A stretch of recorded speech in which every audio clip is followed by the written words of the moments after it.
Salwa Raja. Bonjour Salwa. Bonjour. Bienvenue dans Réseau. Merci beaucoup. Alors, pour te présenter Salwa, tu mesures 1m72. Ça n'a pas d'importance, mais maintenant on le sait. Tu es mannequin marocaine. On a pu te voir dans le prestigieux magazine Harper's Bazaar, des campagnes pour Estée Lauder, Yves Rocher et même les magasins Marks et Spencer. Et Salwa, toi, t'arrives à vivre de ta passion, mais tu le dis, c'est quand même une galère parce qu'il n'y a pas, sinon très peu en fait d'annonces pour des Arabes dans le mannequinat. En général, dans les annonces, quels sont les profils qui sont les plus demandés ?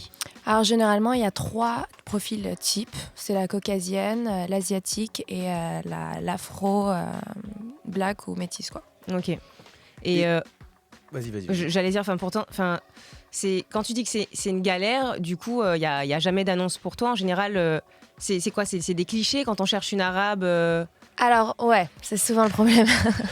Soit on cherche pas d'arabe et on te fait passer soit dans la case métisse ou latino. Quand latino, il y a, parce que c'est aussi une case qui est pas souvent présente.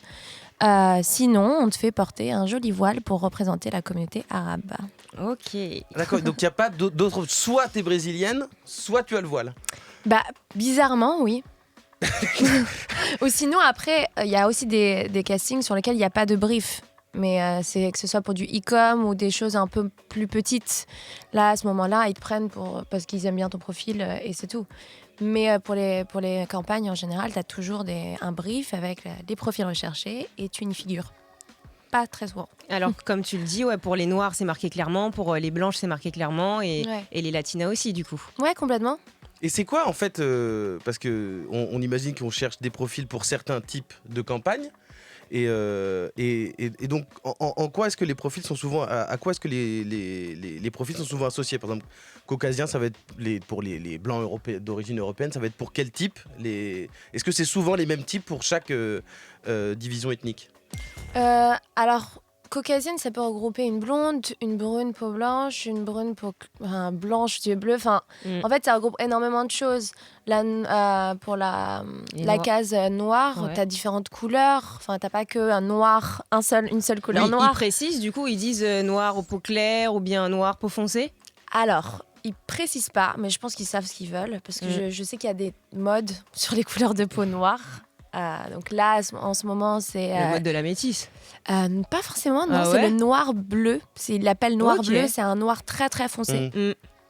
Et en fait, c'est en fonction de ce qui est à la mode pendant la saison, quoi. C'est particulier quand même, on a vraiment l'impression d'acheter de la peinture.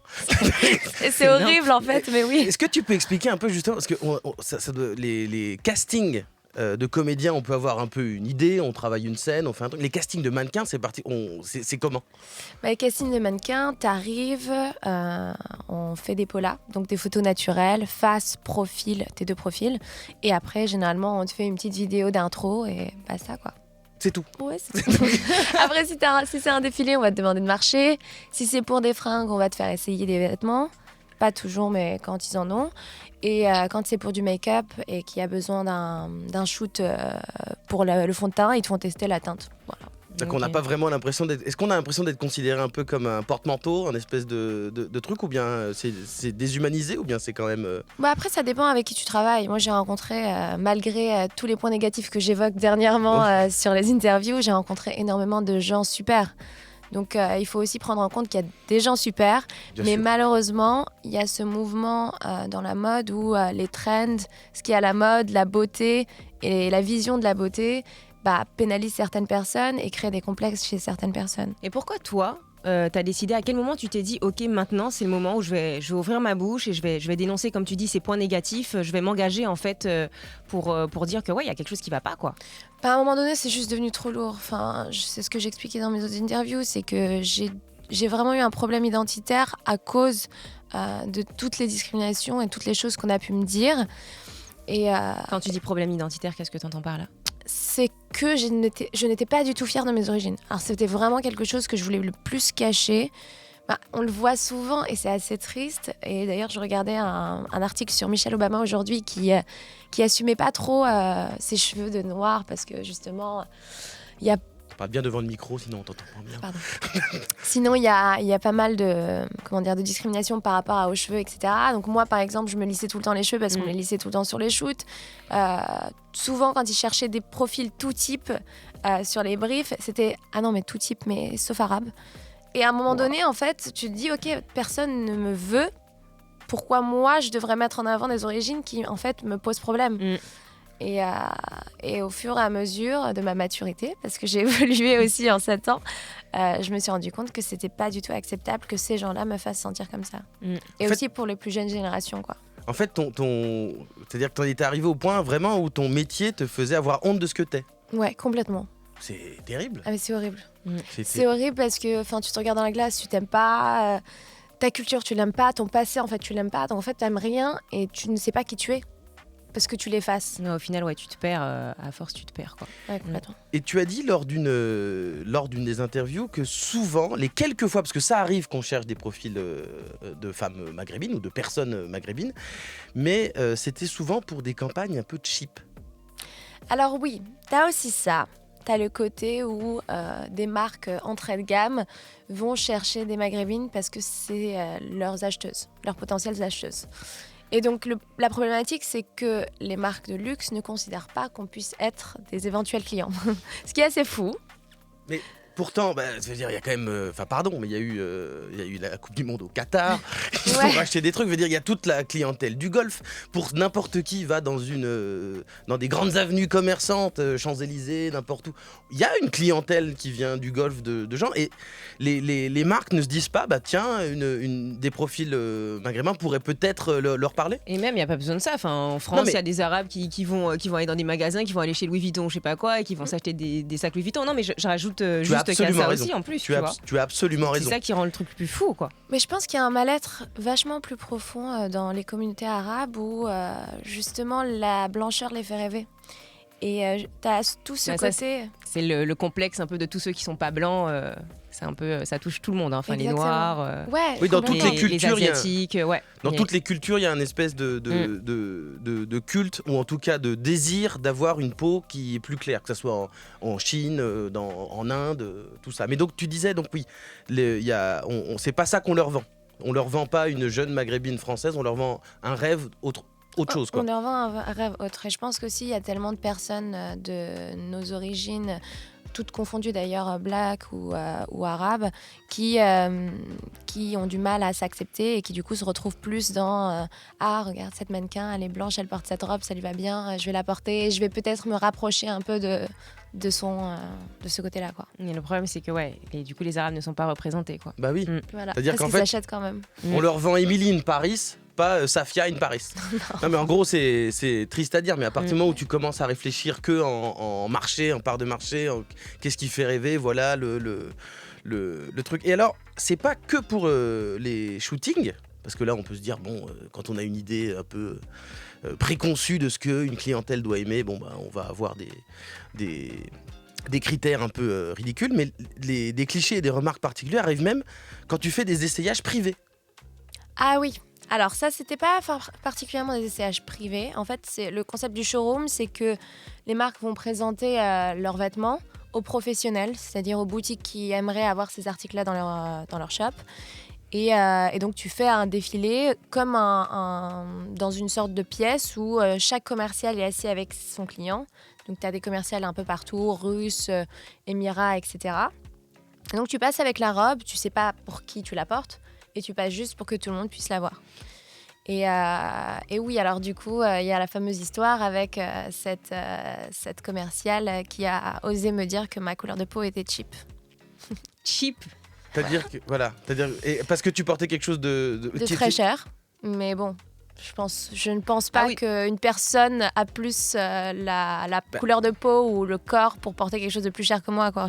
Donc tu peux porter que des vêtements low cost, quoi. En gros, c'est ce qu'elle te dit, d'accord. Non, mais en plus, ce qu'il y a de particulièrement... Non, déjà, c'est raciste et c'est scandaleux, mais en plus de ça, c'est-à-dire que on s'en fout en fait de qui porte. En plus là pour le coup c'est toi qui la porte, elle est là pour regarder le vêtement. Ouais. Qu'est-ce que ça peut lui faire? Je pense qu'elle devait elle-même être un peu raciste, quoi. Et en plus dans ces cas-là tu restes un peu bouche bée. Quelle a été ta réaction? T'as rien dit? Franchement c'était un de mes premiers jobs, donc j'ai été un peu choquée. Et je suis la cliente qui était juste derrière était d'Arabie Saoudite, elle a entendu ce qu'elle a dit et elle m'a dit oui, l'écoute pas, t'es sublime et tout. Du coup, je suis rentrée dans la cabine et je me suis mise à pleurer. chaud. Mais d'ailleurs, Salwa, tu travailles pas qu'en France. Non. Est-ce que tu dirais que c'est spécifique à la France ou bien c'est vraiment quelque chose de global? Je pense que, bien sûr, il y a du racisme partout, mais il est très prononcé en France, dans la mode et d'ailleurs en dehors de la mode aussi. Et tu penses que les réseaux, qu'Internet, qu'Insta, tout ça, ça aide à justement développer un peu cette représentation des Arabes dans le mannequinat? Je pense justement déjà en parlant de leur manque de représentation, c'est ce que je disais, je pense que les gens vont aussi ressentir une pression comme les communautés noires ont fait dans les années 90 où c'était des défilés blancs et les femmes noires se sont battues pour qu'elles aient leur place, Naomi qui est complètement Campbell normal. a tout fait exploser. Naomi Campbell et il y en avait 2 autres, je me souviens pas, mais j'ai commencé à regarder un documentaire il y a 3 jours justement qui retrace tout le circuit des femmes noires dans la mode pendant les années 90. Il y a Grace Jones aussi. Ouais. Oui. Et justement, elles se sont battues et elles ont leur place. À l'époque, il n'y avait pas les réseaux sociaux, mais il y avait la télé. Il y avait aussi des gens influents noirs dans la mode qui ont aidé à faire ce genre de choses. Et je pense que par les réseaux sociaux, on peut atteindre des gens influents qui pourraient justement vouloir soutenir cette cause et vouloir justement développer la mode comme elle a été développée à chaque période. Et bon, pour terminer, c'est en parler, c'est ça. Et est-ce qu'on peut faire autre chose pour que ça change? Justement, je pense que plus il y aura de gens qui en parleront et plus justement ça va toucher des communautés différentes. Moi, aujourd'hui, j'essaie d'en parler au maximum pour que les gens soient conscients, pour que les gens dans la mode aussi soient conscients, parce que peut-être qu'ils en ont juste pas particulièrement conscience. Je pense qu'il y en a qui en ont juste pas conscience et continuer à pousser sur le sujet, quoi. Et t'as eu des réactions depuis ta vidéo Combini, qui a pas mal tourné? Ouais, j'ai eu des réactions, des gens qui savaient pas que ça se passait, ce qui est assez fou parce que quand on regarde les défilés, c'est hyper obvious. Mais justement, je pense que ça a rassuré beaucoup de gens qui m'ont parlé, qui m'ont écrit des messages, qui disaient que justement, le fait d'en parler, ça les soulageait parce qu'ils avaient l'impression de le vivre et que personne le voyait. Et donc, je suis contente des retours. Et puis même pour nous, il faut qu'on regarde. Je pense que même nous, on doit se rendre compte. Je pense qu'il y a plein de gens qui se rendent pas compte en regardant. Oui, même nous. Enfin, franchement, même moi, en tant que noire, tu vois, pour moi non plus, c'était pas évident parce que je trouve que c'est l'un des secteurs où justement il y a le plus de diversité, où on voit le plus de personnes qui me ressemblent ou des noirs qui sont plus foncés de peau que moi. Et donc pour moi, c'était pas évident. Et quand j'ai vu ta vidéo, je me suis dit ah ouais, en fait c'est vrai que vous êtes totalement, les Arabes sont totalement comment on dit ça? Invisibilisés. Invisibilisés. J'ai du mal à le dire là. Mais ouais, enfin même moi, j'en avais pas conscience alors que, enfin tu vois, je fais partie, comme ils disent, des minorités, tu vois. Et c'est vrai que, enfin, faut absolument en parler parce que même les minorités s'en rendent pas forcément compte, quoi. Ah non, mais complètement. Et puis au final, les gens qui ne sont pas une minorité le voient encore moins parce que ils se sentent pas concernés par un manque de représentation et ils pensent que c'est des choses qui se sont passées dans les années 90. Aujourd'hui, le titre de chaque défilé, c'est diversité chez je ne citerai pas de marque, mais c'est souvent ça. Et du coup, les gens lisent ces titres et se disent « Ah mais oui, putain, ils ont des Noirs, ils ont des Blancs, ils ont des Asiatiques, vraiment, ils représentent bien tout le monde. » Et même en le disant, ils ne se rendent pas compte. Il y a des Indiens, il y a des Asiatiques foncés, il y a il y a plusieurs ethnies qui ne sont pas représentées. Je parle de la mienne parce que c'est celle qui me définit, mais en fait, il y a plein d'autres gens qui devraient parler de leur manque de représentation. En tout cas, ton taf, il est nécessaire, il est ouf. Merci beaucoup d'être venu en parler ici dans Réseau, Salwa. Je rappelle que tu es du coup mannequin, que tu mesures 1m60. Exactement. Voilà. Donc si tu prends 1 centimètre, tu reviens nous en parler, évidemment. C'est la bienvenue. Ça risque pas d'arriver, malheureusement. On va terminer en disant c'est bien beau, exactement ce que tu disais, de parler d'inclusivité à tout bout de champ, mais il faut mettre les paroles en action et évidemment, comme dans tout, le combat continue. Tu es aujourd'hui et pour toujours la bienvenue dans Réseau. Merci Salwa. Merci beaucoup. Réseau, toute l'actu d'Internet. Avec Laurence et Guirane.